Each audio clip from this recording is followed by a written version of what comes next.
Okay, hi everyone. Thank you so much for joining us today. I know that we'll have other students joining throughout the call, but I want to say up front that this presentation is being recorded and it will be posted to our YouTube account following the end of this session. So if you have to leave early or if you are unable to attend or you have a friend who was, you can let them know that we will send out the link to all those who registered. So thank you for joining us today to discuss UCEAP scholarships to support study abroad. All of the photos that you see throughout this PowerPoint are from other students who did study abroad through UCEAP very recently. So if you see any of your friends, you can shout them out in the chat. So I'll introduce myself briefly. My name is Bryn Lemon. I use she, her, hers pronouns, and I'm the Assistant Director of Alumni Engagement and Scholarships in our office in Goleta. I'm also an alumna of our programs. I studied abroad at the University of Edinburgh for a year, and following graduation, ended up working in that office for another year before moving to Chile. So I'm very passionate about international exchange and studying abroad, and I'm excited to share with you all today a little bit about how to apply for scholarships to make that journey a bit easier for yourselves. And I'll have my colleague Elizabeth introduce herself now. Hi, everyone. So I'm Elizabeth Holtz, and I am the Scholarships and Alumni Engagement Coordinator for UCEAP. I've been in this position for a little over half a year now, and I'm just genuinely excited to be a part of UCEAP. So I am also an alumna of our programs. I studied abroad in both England and Spain, and I loved my study abroad so much that I do encourage all students to do so if they have an opportunity to do so. And so I'm just really happy to be able to help make that happen. Fantastic. So there is a chat functionality here on the call. There is also a Q&A. So if you have any questions throughout the presentation, if they are ones you want us to answer about content on the slides, please put them in the Q&A. If it's simply to say, hey, we can't hear you, or to respond to something we're asking on the call, please feel free to put that into the chat. Okay, so Elizabeth, how do you get started here? Alrighty, so the first thing we want to make very clear is that all UCEAP students are eligible to apply for awards. So UCEAP does not have any citizenship, residency, or other eligibility requirements. So if you apply and are ultimately selected for a UCEAP program, you are eligible for a UCEAP scholarship, so please do apply for them. Absolutely. And this is all of our scholarships from our system-wide office are for students going abroad from a UC. So if you happen to be a reciprocity student, we do have other awards that we may be able to discuss with you, but go ahead and follow up with us following the call with our scholarships account, and we'll direct you to those opportunities. But these are for students at the UC going abroad into the world.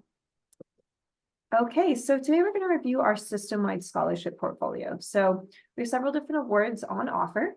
And the way that you apply to the vast majority of them is through our UCEAP Global Scholarship application. So this is our overarching award that basically gets you access into the system.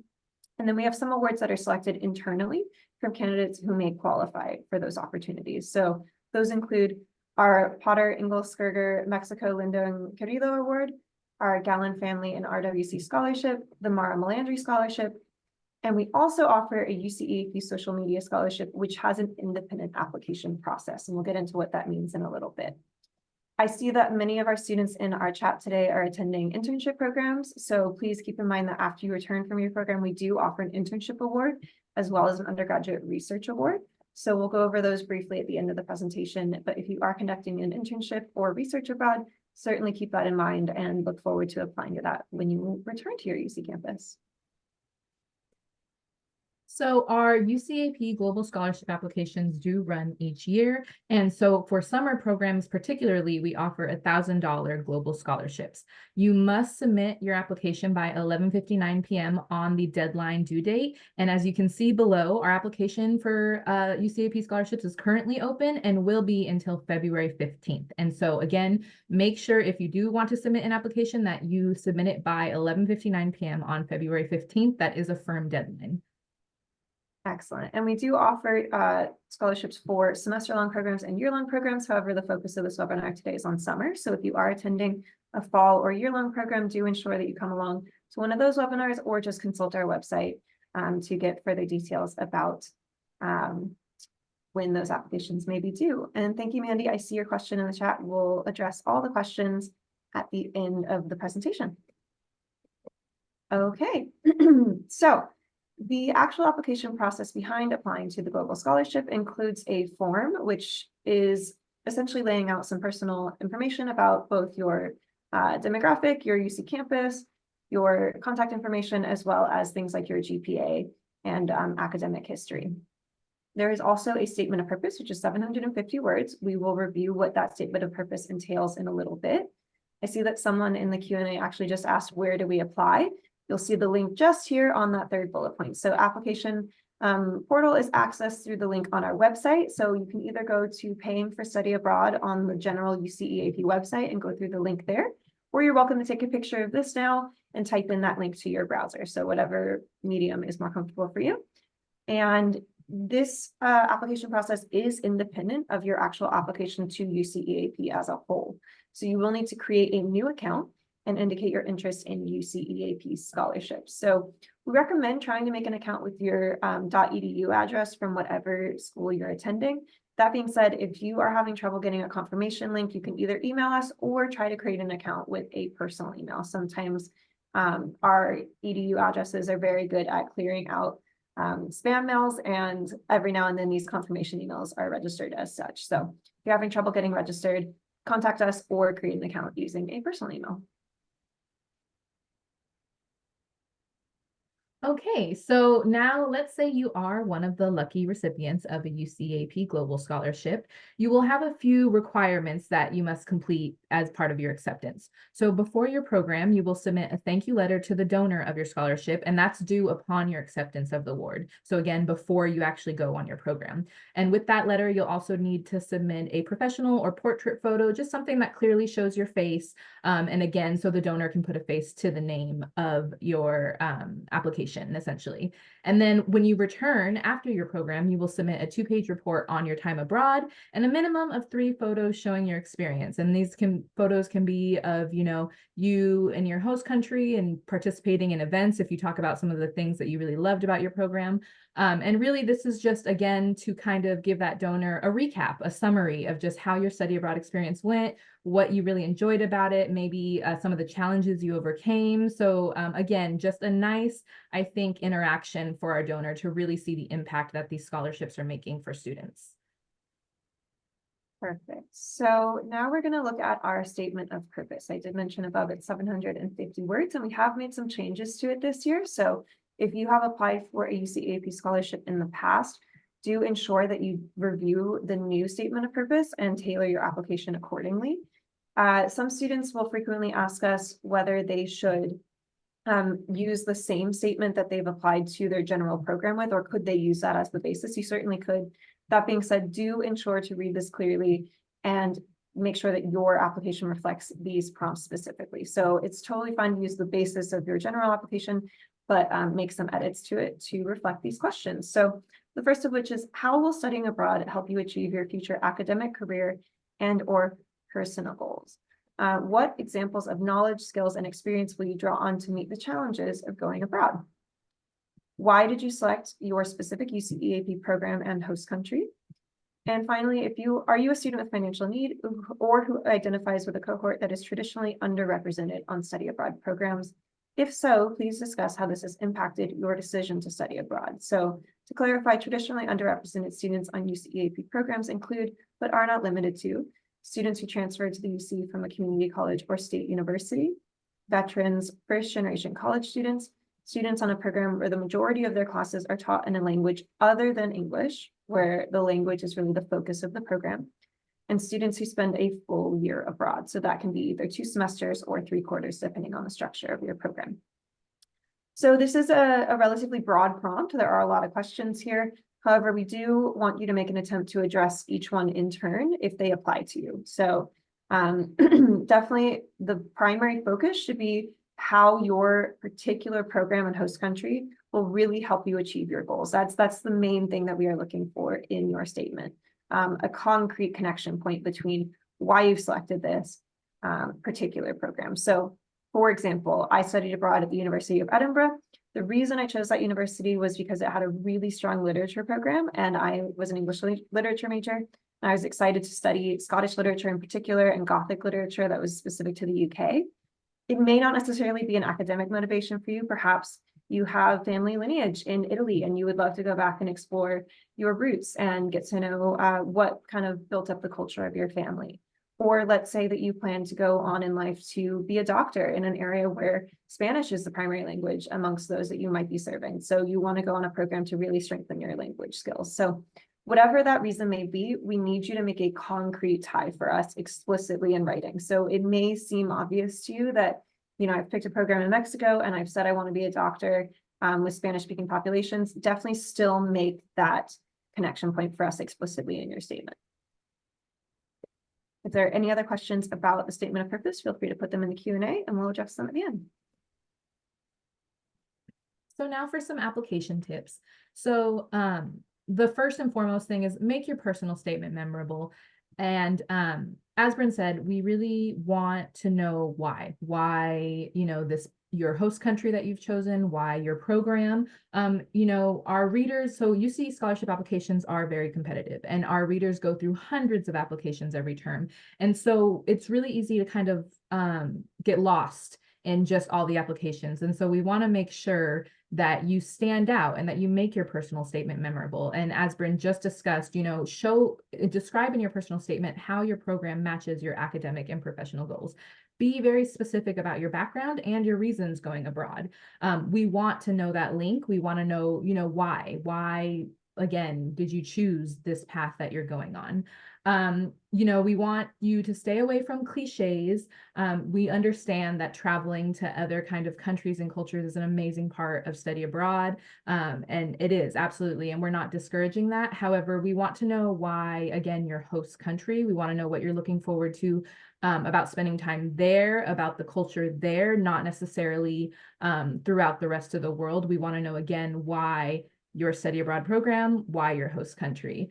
I think, as well as Bryn said, if you are a member of an underrepresented group and study abroad, explain how that has impacted your decision as well as your ability to study abroad in UCEAP. I think those kind of factors and backgrounds obviously are underrepresented. And so we do want to make sure that we consider those factors in your application. So please make those clear when you submit your statement of purpose in your application.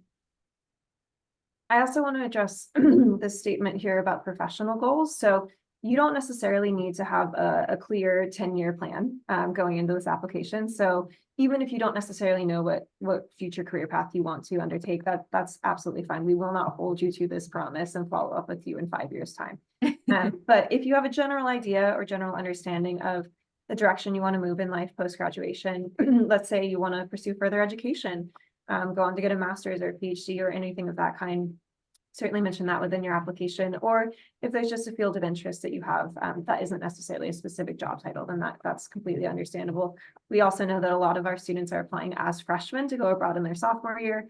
And if these goals change for you, that is completely fine. Also to say, if you ultimately switch your program and go into a different country, your application stands as is. So just write to the country that you are currently within, and then if that changes down the line but you have been accepted, that's okay, and we will work with you on that individual circumstance.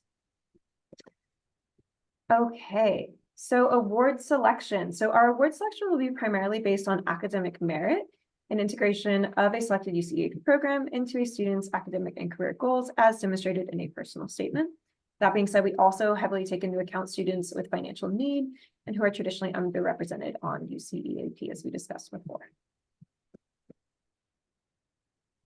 Okay, so on this slide, you will see some of our additional UCEAP scholarships, and these specifically are what we refer to as named awards and awards that are applicable for summer. So we have additional named awards, and the reason why these are considered named awards is because they're often given by a donor in honor of an individual or a program or a country or something of that nature. And so sometimes they do have certain qualifications. So for instance, like you'll see on this screen, that first scholarship you'll see there is the Mara Melandri Scholarship, and it is specifically it's a summer scholarship for Italy UCEAP program. So meaning that you will be studying abroad in Italy for somewhere in Italy as a UCEAP program.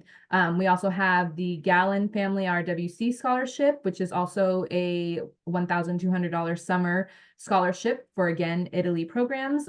We have the Theta Shapiro Scholarship, which is a $1,000 summer scholarship, and that is specifically for any kind of language acquisition program.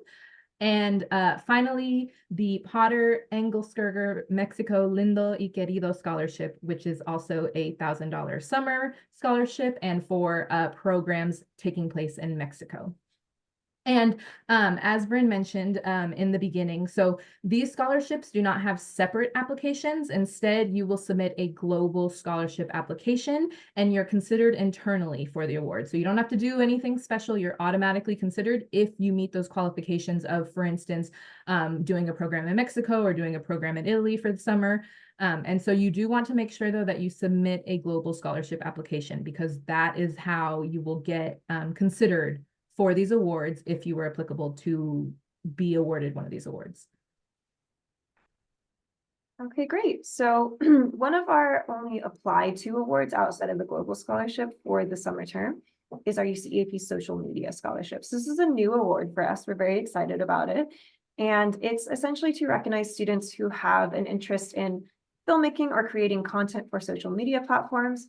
So what you'll be doing when you apply for this award is submitting an example of your work, showcasing either skills in filmmaking or social media experience. Let's say that you have been running your sorority social media account, or somewhere that you volunteer on campus, or if you have experience with content creation on your own. Let's say you're studying cinematography or are simply interested in writing scripts or something of that nature, then this could be a really great award for you. We're going to offer 2 different $500 awards to summer students.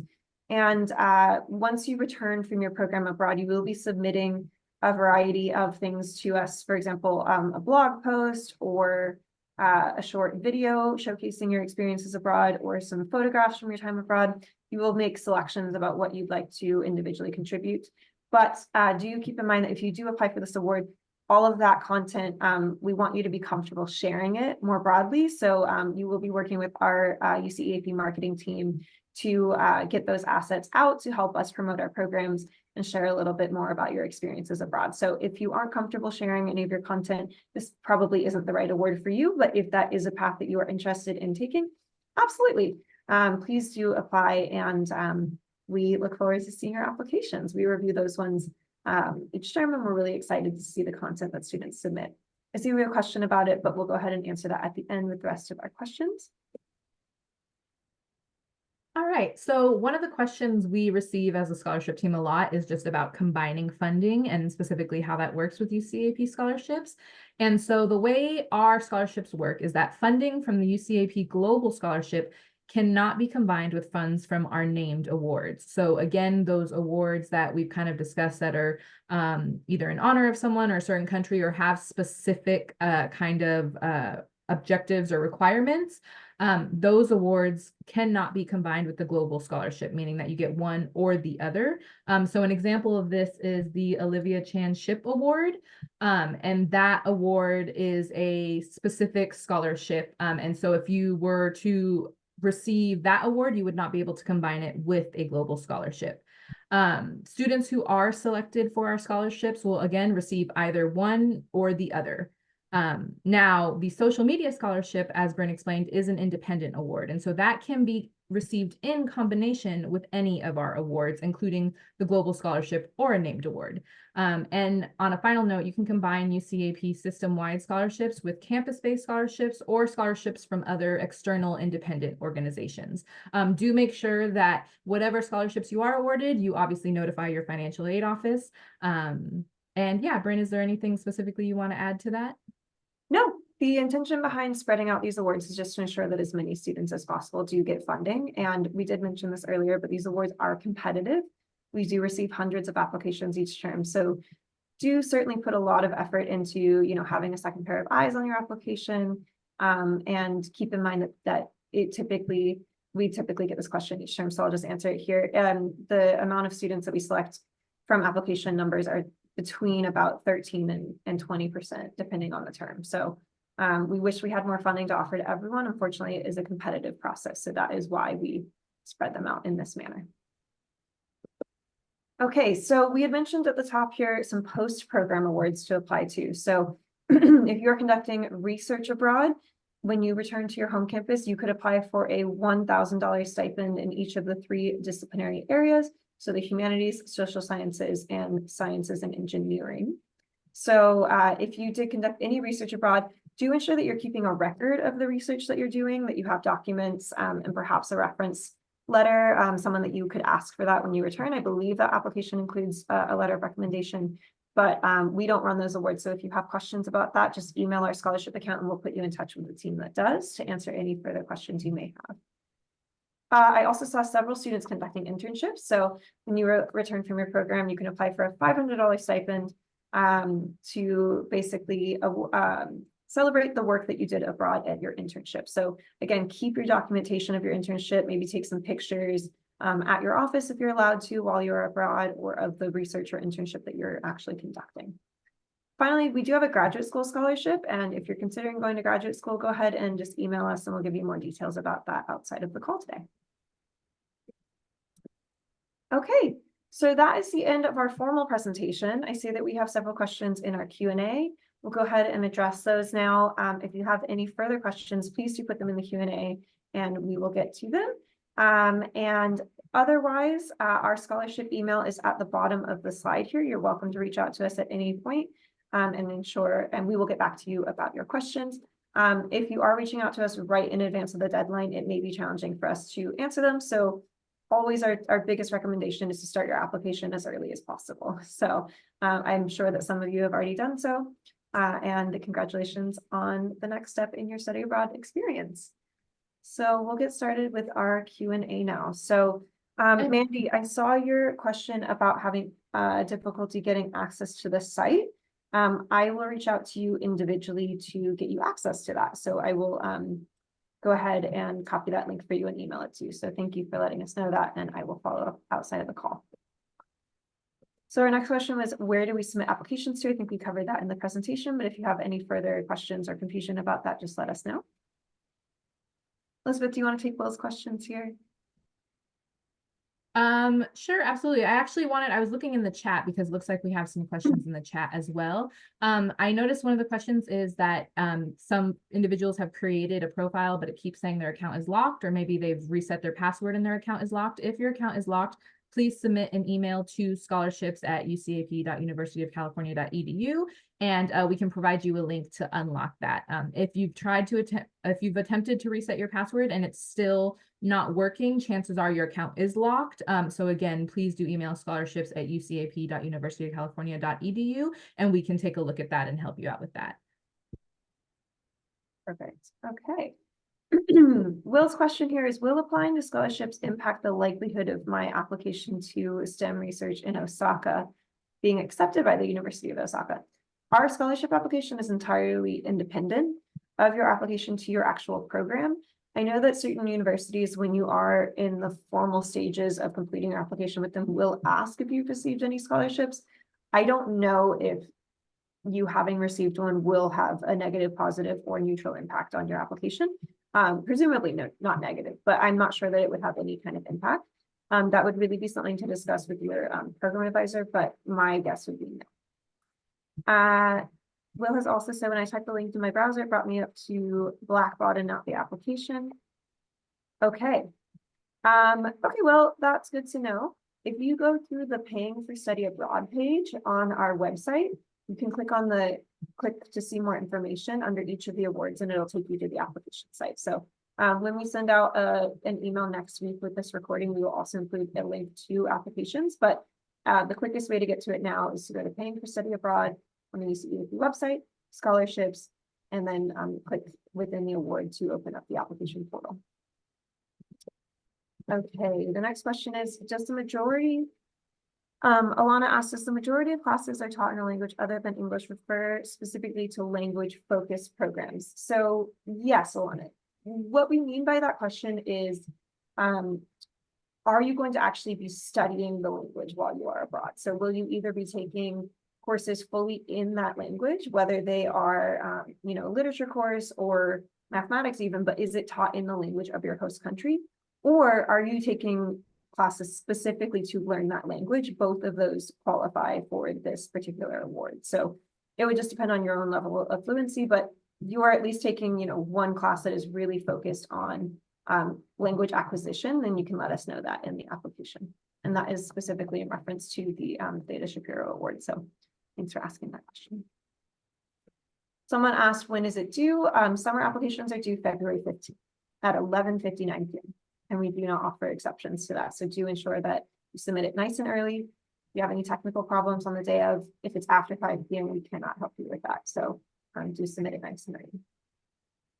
Kimberly asked, can you receive more than one additional scholarship? So unless you were to receive the social media scholarship in combination with the named award, you cannot receive multiple scholarships through our account. However, if you were to receive a campus award, then certainly that is possible.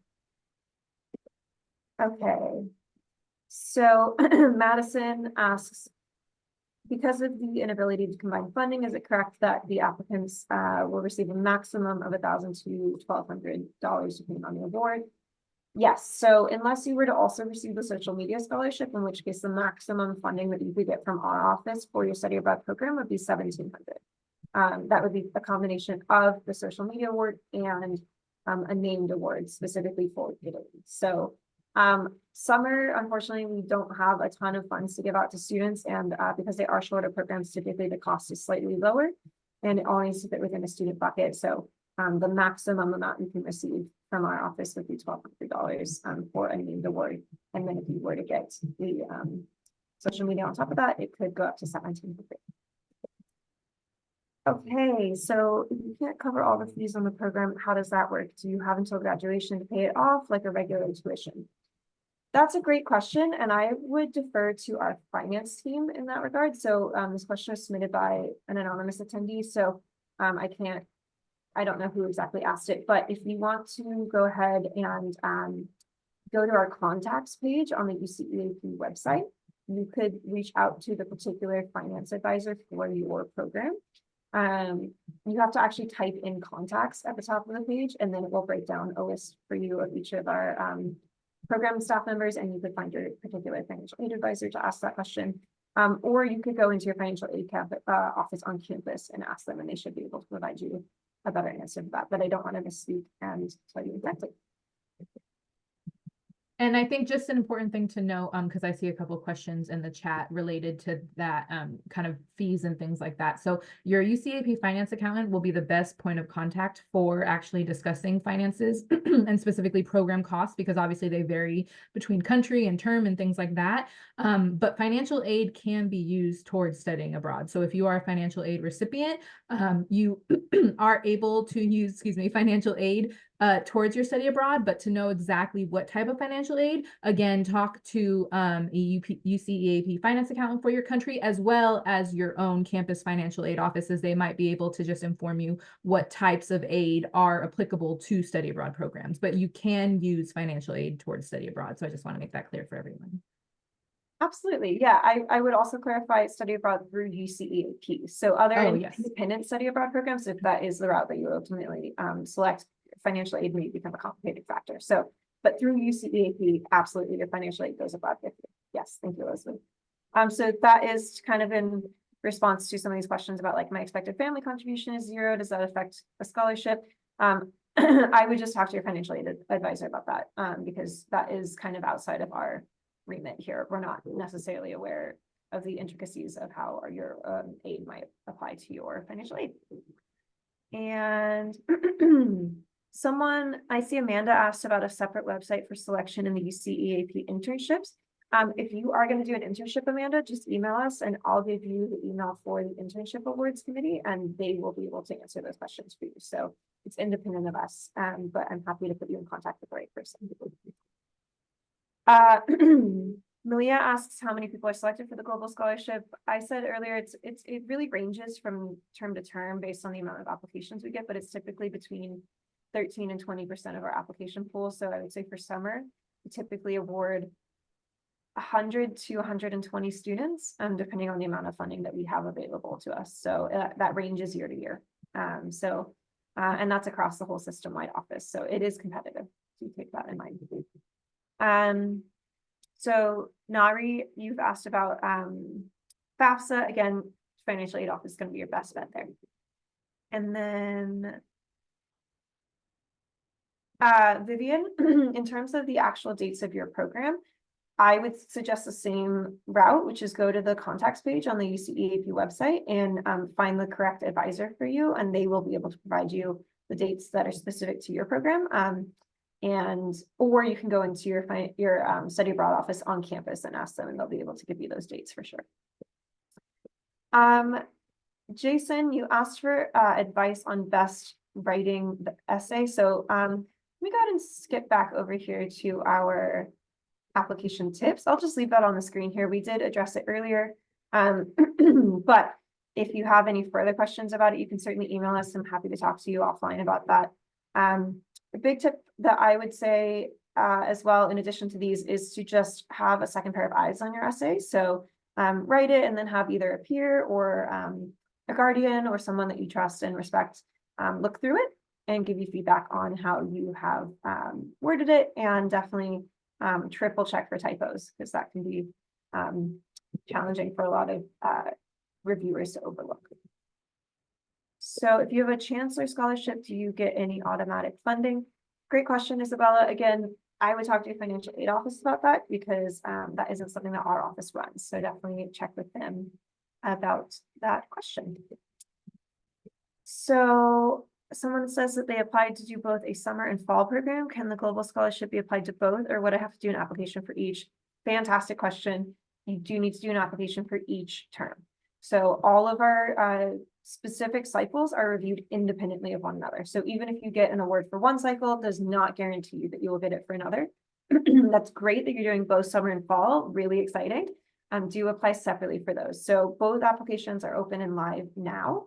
When you go into your conditional app, it will have you specify which term you are studying abroad, and it will route you to the correct application. So do let us know if you're having any trouble with that, and we'll go in and see what's going on. But good question. Okay, so someone has asked, is there a place where we can send personal statements to get another opinion on them? Great question. So some campuses will offer services through your writing center. You may be able to find a writing center on campus.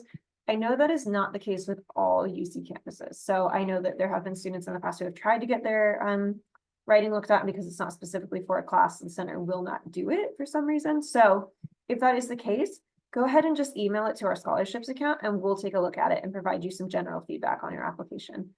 Do ensure that if you're going to do so, you do it with a week's in advance of the deadline. So we can't look at any applications within that window leading up to the actual deadline, but if you can send it at least a week early, we'll do our best to look through it and provide you feedback. So you saw the email at the end here, and I'll just leave it up once again, but if you want to submit your personal statement, we can give you some feedback on it. Okay, so if we get multiple scholarships and make more than the price of our study abroad, what happens to the rest of the money? Great question. So this is a little bit nuanced to explain, but essentially you have a bucket, a certain maximum amount of funding that you can get for your program. So let's say your program costs $15,000. If you have enough like grants and loans and things to make up that full 15,000, our scholarships will try to replace your loans first. But if you exceed the amount of funding that your program costs, your financial aid will be adjusted accordingly. So in all likelihood, you probably won't get extra funding. It is kind of student dependent, so I would say that's an individual case. But sometimes what happens is if you've already submitted your expected family contribution by the time that your scholarship comes through, you might get a disbursement, like a check in the mail after your program starts or within 10 days of it. That being said, that's not the case for all students. So again, that's going to be on an individual basis once you actually go through the process. Okay, Jason asked the same thing, like, will there be events to review essay drafts for feedback? Again, you can email us, or you could take it into your campus office and ask if they're willing to look it over. Some of them do have the bandwidth for that and some of them don't. So you can certainly check to see if your advisor would be happy to look through it. Otherwise, we can do so if you submit it with enough advance notice. Hey, will the webinar be posted online afterwards? Yes, so we'll be posting this to our general UCEAP YouTube account. And if you would like to review it, then we'll also send out an email to all the registrants. It's probably going to go up next week though, because we do need to add subtitles to it and edit it to get it to be a good recording for everyone. There are Okay. additional videos, sorry, Bryn, to interrupt you, but just, so there are videos, for instance, from our 2023 Study Abroad Fair, as well as old summer scholarship webinar videos posted there. Again, some of that information may have changed, like the types of scholarships available and things like that. But if you are just looking for general guidance, like application tips and things like that, you can review some of those older videos and they might answer some questions you have while we get subtitles and things on this video and upload it. Great point. Thank you, Elizabeth. So someone asked, I've applied for a program in Italy for the summer. Would it be better to apply for the global scholarship or the named award? So you would only apply for the global scholarship. So basically what happens is if you've indicated you're going abroad to Italy within the country dropdown, what happens is we take the top students who qualify for each of these named awards and we'll consider them internally. So we send off the top students to the donor of that award and they will make the selection. So just within your statement of purpose, you focus on why you've selected Italy, obviously. And if you have a strong application and are rated highly, then you will be considered for that award, but there is no independent application. So you will be submitting a global scholarship. Okay, someone asked, when will they know if they've received an award? Good question. We will be making announcements of our recipients by the end of March. So all of the applications are due February 15th. Then we conduct our review cycle in March. So depending on whether we need to extend the review period or not, that date does fluctuate.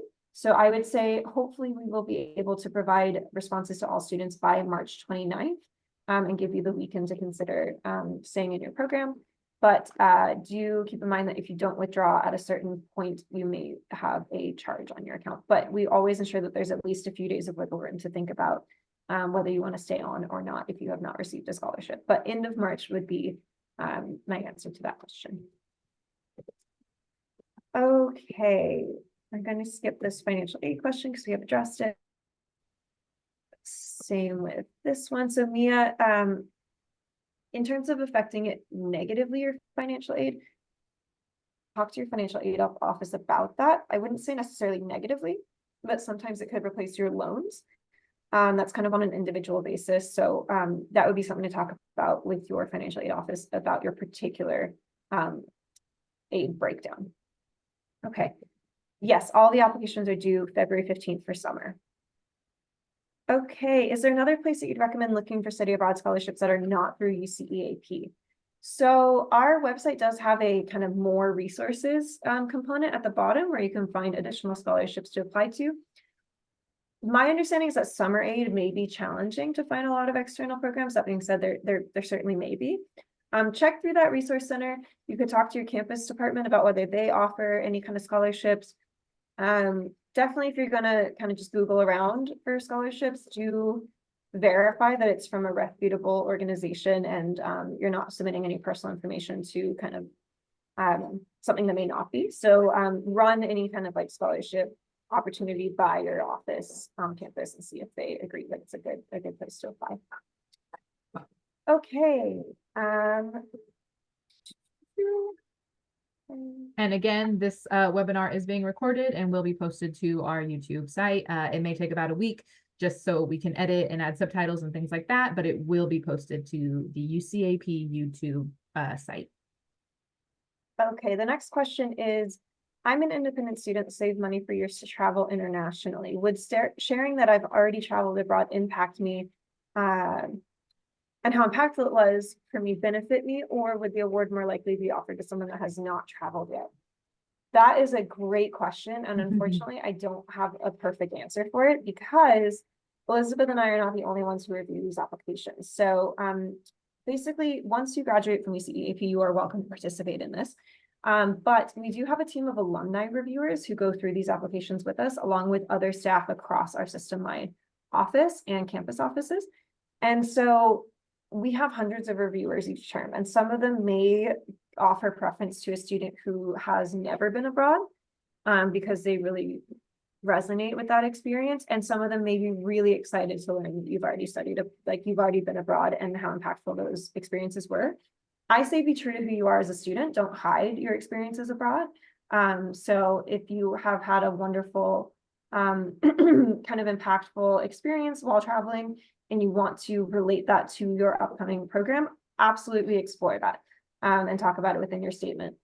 I cannot necessarily speak to exactly how it will be received by a reviewer. I know, for example, one of our donors does have preference for students who have never traveled. That is for a year-long award though, and it is specific to that donor. So who's lovely and wants to pick students who share her experience of basically traveling for the first time. So I know that's not a very helpful answer perhaps, but if you want to send us your statement, we're happy to look it over and talk it through with you. So absolutely. Or you could set up a time to meet with us over Zoom and we could talk that through with you individually. But congratulations on saving that money and going and having those experiences yourself. That's excellent. Okay. We've addressed a little bit about how your money is distributed. Essentially, it's applied to your UCEAP finance account. So as we said, if it does exceed the amount that you've already contributed from your expected family contribution, then you would get a check dispersed to you. It's all individual, but it will be applied against the balance owed to UCEAP. Okay, so someone asked to clarify for the social media scholarship, does it have to be a 3-minute reel or can it be any form of content? Good question, Amanda. If you go to our application site, you'll see a breakdown of what we require for that award, and it has changed. It's not a 3-minute reel. I don't know if I know we have updated that requirement from our last year's application, so perhaps that's something that you heard about last year.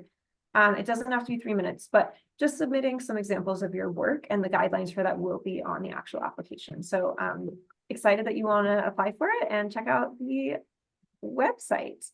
And again, about the internships, go ahead and email us and we'll get you that reference there. So can we get more than one name scholarship? Unfortunately, not at the moment. And Madison asks about reliable outside scholarships. Yes, so as I mentioned, at the bottom of our scholarship site, we do have a kind of more resources tab, and that would be the primary source for what we would consider reputable scholarships to apply for. If you have trouble finding that, again, just email us and we'll be happy to put you in touch with some opportunities that we're aware of. So those are all the questions that I see in our Q&A. I want to make sure I haven't missed any in the chat. And it looks like I haven't. So if you have any further questions, we'll stay on for a couple extra minutes.